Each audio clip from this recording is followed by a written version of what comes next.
Hi, welcome back to another Insider, and it's been a while, hasn't it?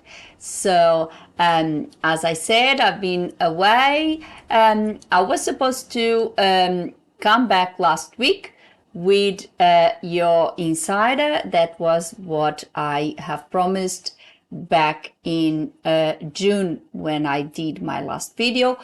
However, it was totally impossible for me to have the video ready for last week as I have professional commitments. And you know, when you are away for a while, when you come back, you have usually a lot of work to catch up. And that's what happened to me last week. But let's get down to business.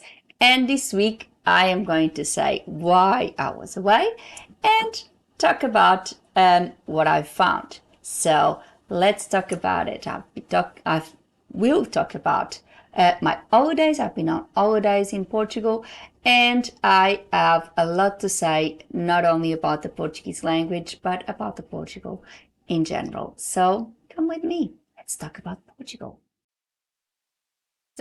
And let's talk about my holiday. As I said in the intro of this video, in June, or should I say July? I'm quite confused now.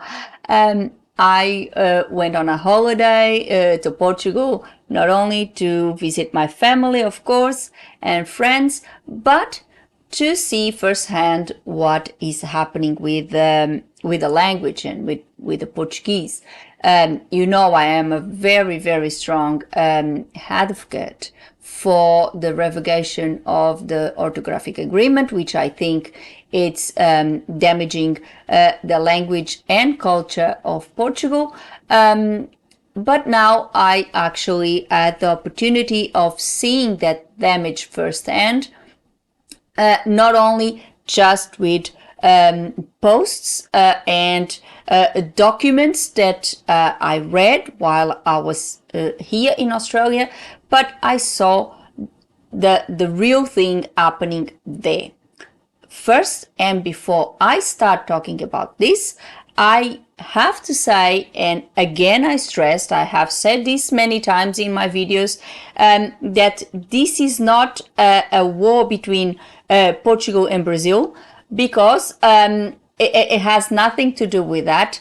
This is a war against the Portuguese politicians that signed this document, which is in detriment of the country and its culture. It has nothing to do with the Brazilians. Yes, the agreement was back then signed by the Portuguese government and the Brazilian government. Yes, the Brazilian government was involved, but we cannot blame the Brazilians for something that basically for them it was not really an issue at all. And in fact, and I have said this also many times, there are a lot of Brazilians against this document. There are a lot of Brazilians, linguists and otherwise, that also believe that this orthographic agreement was a huge mistake, especially for the language, the main language, which is the Portuguese spoken in Portugal. Because this is another confusion. The Portuguese language is the language spoken in Portugal. Then you have varieties of the language, such as the Brazilian Portuguese. The same happens with the English language, is the language spoken in the UK. And then you have the varieties or the variants of the language, which is the American English, Australian English, and the South African English. We need to clarify this, because usually people tend to say that the Portuguese from Portugal and the English from UK are variants of English. They're not. They are the main language. So let's clarify this. And then let's say that what I've seen rather, sorry, in my visit to Portugal is that is a subtle change and a subtle use of words that do not belong into the Portuguese language, not in the main variant, not in the the Portuguese from Portugal, that are, introduced, and people start using them, and they don't notice because everything is very subtle. One of the terms that I saw and I heard people talking about was the term Papai Noel, which is Santa Claus. In Portuguese, you would say Pai Natal, directly translated as Father Christmas. But in Brazilian Portuguese, or in the Brazilian variant of Portuguese, they say Papai Noel. So it would be sort of Daddy Christmas. So the Portuguese now have started adapting this Brazilian term and say Papai or Papa, which is it's Daddy in Portuguese, Papa Noel, which is wrong. It's wrong. This does not belong in Portugal. It does not make part of the Portuguese culture and doesn't belong there. Another one that is quite controversial, and I've spent quite a lot of time actually doing a research on this. It's regarding the word pineapple. So there is a difference, or there is a discussion about pineapple. I've lived there for 30 years. I know about this, and even on Wikipedia, I found that someone actually stated it there. If you go to any dictionary, and even if you see the name of the species, pineapple is translated into Portuguese as ananás, and that's the word that you use in Portuguese. The same species in Brazil is called abacaxi. Commercially, there is quite a little bit of a discussion, and they tend to make a little difference between two, and by the size of the fruit. They say that a bigger fruit and sweeter is abacaxi, which is the term used in Brazil for all pineapples, and the smaller ones and rowdy ones would be ananás. Well, I honestly, and this is my personal opinion, I'll leave it here as my personal opinion. I do believe that abacaxi is the way you say pineapple in Brazil, and ananás is the way you say pineapple in Portugal. I acknowledge this discussion. I acknowledge this commercially or commercial differentiation, if you like. I am not 100% sure it is something that truly exists, because if you do your research, it's the same species, it's several varieties, so it's questionable.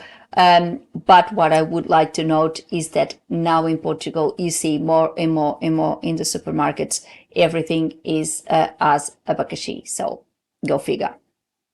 So what I saw was a slight increase on Brazilian Portuguese terms in Portugal, and really the dilution of the language itself.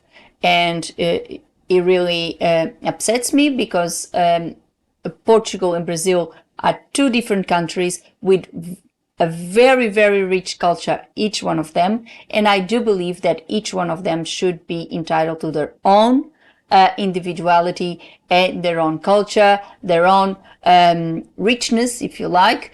And this is completely deleting or erasing completely the culture of Portugal and the diversity that Portugal bring to the table, because this was the main language, and quite frankly, I've mentioned this before. Currently, Brazil should even have the right to register their variant as their own, as Brazilian language, because yes, it came from the Portuguese. It's true. It is very similar in everything, so it's the same language, but in so many aspects, the language evolved in such a way that it's no longer tied to the main language, to the Portuguese, as it once was, because it evolved in such a different way. There is so many different words used in Brazil that are not used in Portugal, and vice versa, that if we look at the two today, it's not the same anymore. Yes, they came from the same, such as the Portuguese came from Latin. And a lot of words still have that Latin root in it. But we can't say that Portuguese is Latin anymore. We can't say that Spanish is Latin anymore. We can't say that Italian is Latin anymore, even though Italian would be the one that has more Latin words, so to speak, in their vocabulary.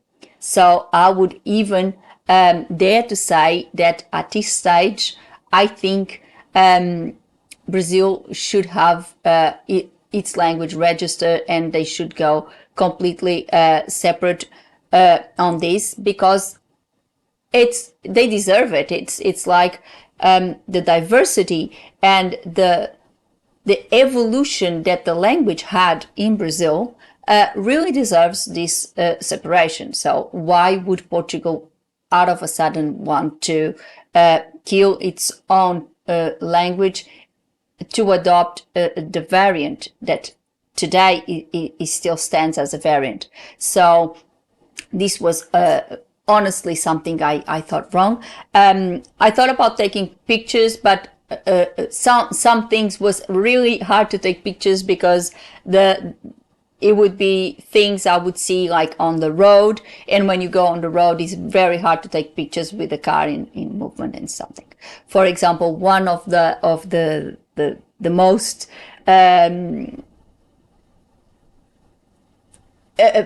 seen one, I would say, was in Portugal, when you go for your radio, you need to go for an inspection. Here in Australia, for example, you go to your mechanic and they do your green slip, your pink slip, everything, and then you just go to your services in New South Wales, for example, if you are in New South Wales, and you pay the car radio, you pay everything, and everything is done. In Portugal, it's slightly different.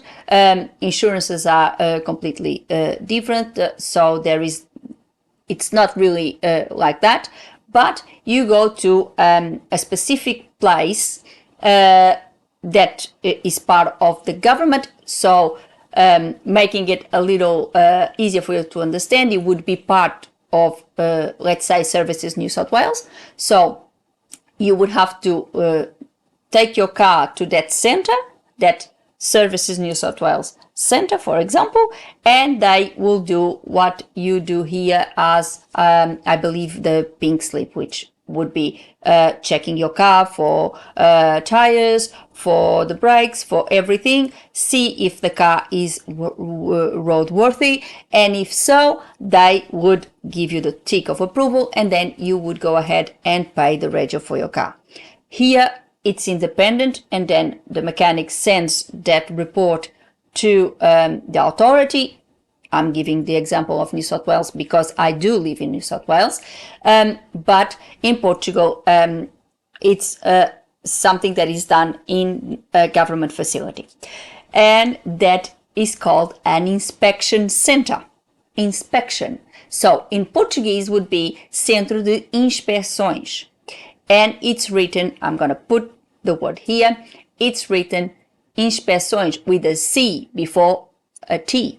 Inspeções, because in Portuguese, when you do that C, even though may not be fully pronounced, is there to open the vowel. If you take that C, you close the vowel and becomes Centro de Inspeções. Inspeções, it's not a word. does not exist in Portuguese. So, as you can imagine, driving around the country, I saw a lot of signs telling me that there was a centro of inspeções everywhere. But I must say, I went to the north of Portugal and I saw at least one that still had the sign with the correct Centro de Inspeções with a C. Well done for the north of Portugal for still maintaining the language. I believe it was somewhere around Peso da Régua that I saw that. I cannot say exactly where, I cannot recall. I could not take a picture because, as you can imagine, the car was moving and it was hard to take a picture and still manage to get the sign. So it was impossible to do that, but I believe it was somewhere around Peso da Régua that I found one sign that still had the right word. Well done.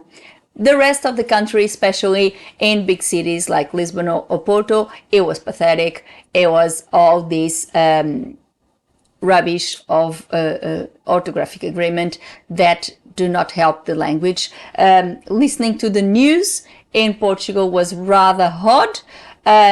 For someone that I usually read newspapers, which, by the way, is appalling as it is, but watching TV and seeing a news presenter and reading the headlines and stuff, it's seriously horrible for someone who loves this language and works with this language, because you can't read.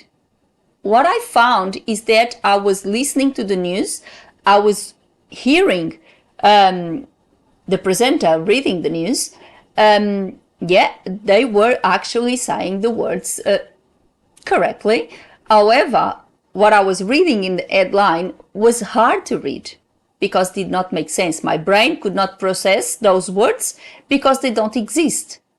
They don't exist. They are fabricated words for a Portuguese citizen. They are fabricated words. And in reality, some of them they're not even recognized in Brazil either. So it's something that, seriously. So this is what I wanted to say today, that I could see in firsthand the madness that has been done in Portugal. What is happening with the language is seriously sad. Things that don't make sense. Even today, back in Australia, back on my social media, again, another post where another article is written with parts with words correctly before the orthographic agreement, other parts with the orthographic agreement, other parts with errors that never exist in any of them. So what I see is that people don't know how to write today. People don't know how to write. I remember, and spelling mistakes have always been there, and they happen in any language, and we are all prone to those, especially now with computer errors. It's very, very, very common that someone, when you type fast, you're going to do a typo, and the word is not going to come up well. You're going to have an error. It's something that always happened and will always happen. But what I see with the Portuguese language, what I see happening today is that people are, it's like you're living in a vacuum, because the new generations are confused because they are taught something and they look at the paper and what they write is not exactly what they speak. So it's confusing. For the older generations, even mine, so for all the older generations who were taught the correct Portuguese, it's even more confusing, because we know how we learn at school, but then when we go and write, we have, for example, and I deal with this regularly, you have your corrector constantly correcting you, trying to get you to write the word incorrectly according to this document, or you always second guessing yourself. Am I writing this correctly? Am I not? You constantly go into dictionaries, but then you fall into another problem. Now there is no dictionaries in proper Portuguese. It's all with this nonsense, and you don't know how to write anymore. So this is what we have today, is that publishers rush up to change everything. They didn't even think, there's no critical thinking on this.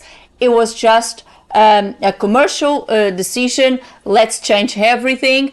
In schools, there's no critical thinking whatsoever. Let's damage education for everyone. Let's implement something that it's no good. It's not going to bring any benefit to the country, but let's do it regardless. And everything was changed. And the way it was done, it's so bad that they totally erased all other books that existed. I tried to buy books without the orthographic agreement, even on, antique bookshops, and they don't exist. I just wonder why they don't exist. Why they totally deleted what existed and is part of our culture. I know now that they are trying to rewrite books for example, the Lusiads from Camões and others with this pathetic thing. I hope they do not succeed, but I know that some have been already tried or they want to.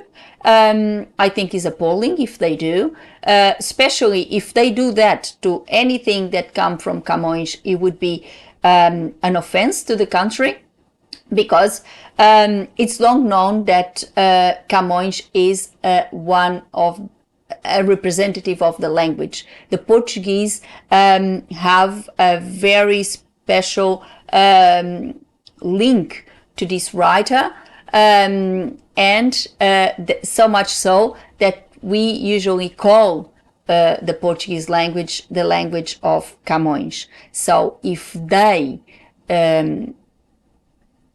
decide to change what he wrote to something as appalling as this, I think is offensive.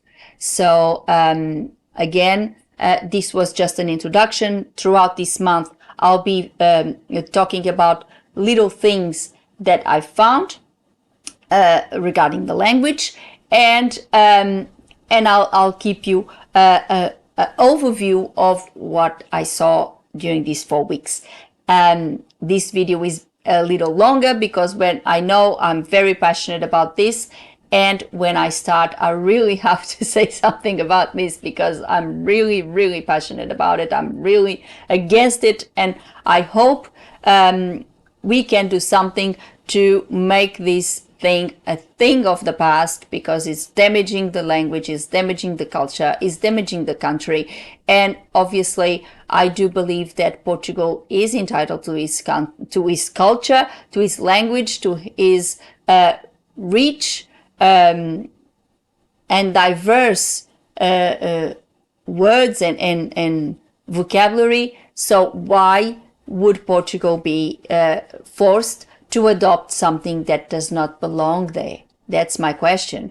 I have no problems with languages evolving. They all do, and the Portuguese have throughout the years.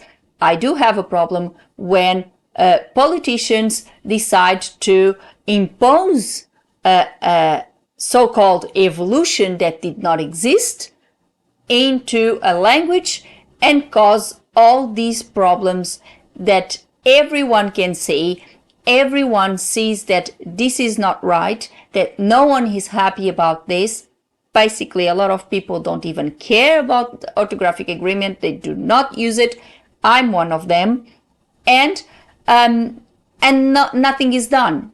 And every single time we try to call authorities and we try to send letters to, for example, the president of Portugal, they ignore us. And this is the state that the country is at the moment. The people of Portugal have been ignored by authorities. They have been ignored by consecutive corrupt governments that do nothing for the country. The country is in a very bad state, I believe, and nothing is done to improve the situation. So I hope something is done. I hope something starts to change there, and especially in regards to the language. I'm not going to talk politics here, because obviously that's not the purpose of my channel.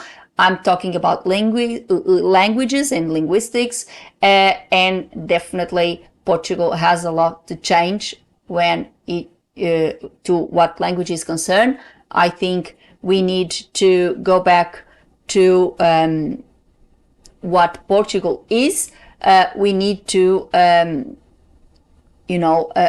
bring back the language, bring back the culture, and restore the order into this language that now is completely trashed by a bunch of politics that have nothing else to do than just come up with something that is so damaging and so abhorrent. Because if you look, and if you are a Portuguese national, and if you are a native speaker, and if you look at the changes that were made, they are abhorrent for a Portuguese national.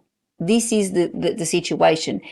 It's that they don't make sense. So that's why it's been causing such harsh and strong reactions, because it's like you are reading something with errors every day.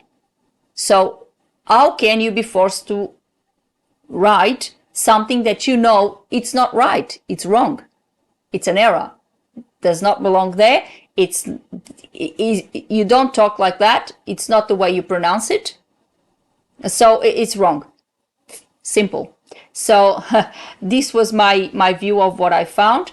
Another, once again, kudos for the north of Portugal, where I still found a few places with the correct spelling.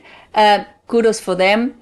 I hope they still continue to be strong-minded and continue to defend our language. At the end of the day, it was in Guimarães, which is in the north of Portugal, that Portugal became a country.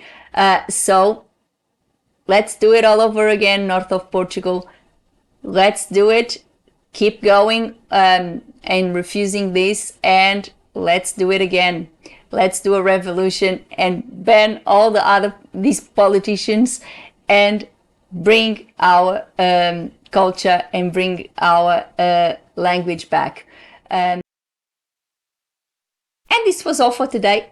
A little bit bigger, I know, but as I said, I'm really passionate about this issue. And one thing is, when you look at things in a distance, on posts on social media or through newspapers or anything. Another thing is when you are in the country and experiencing it there, when you see, as I said, the signs for those inspection centers and all these things, and you look at those, and that's when it becomes really, I'm going to use the word offensive, because that's how I felt. I felt offended. And that's when you see that this is the degradation of a country. This is the degradation of a language and a culture. So that's why I'm very passionate about it, and I really needed to bring this. As I said, throughout the month, I'll be bringing up different aspects of this that I found last month while I was in Portugal. And, if you're there, if you have any photos, if you live in those areas, I think it was next to Peso da Régua. I'm not 100% sure, but I know it was up in the north. And if you actually have any of those inspection centers in your area written in correct Portuguese, please take a photo and post it in the comments below. Let's show these people that there are still very strong-minded Portuguese that still continue to use the language as it was supposed to be, as it is, and as it always will be. Please, if you have anything in your area, either an inspection center or otherwise, anything, any place that you see that is written in correct Portuguese, please take a photo and put it on. Let's start this campaign. Let's see where in Portugal we are still defending our language. And maybe these Portuguese politicians take notice that not everyone is following them. So before I go, put a like on the video and subscribe the channel with a little click on the bell so you get a notification of a new insider every week. Before I go, I would like to thank you all for watching. See you next week. Thank you. Bye.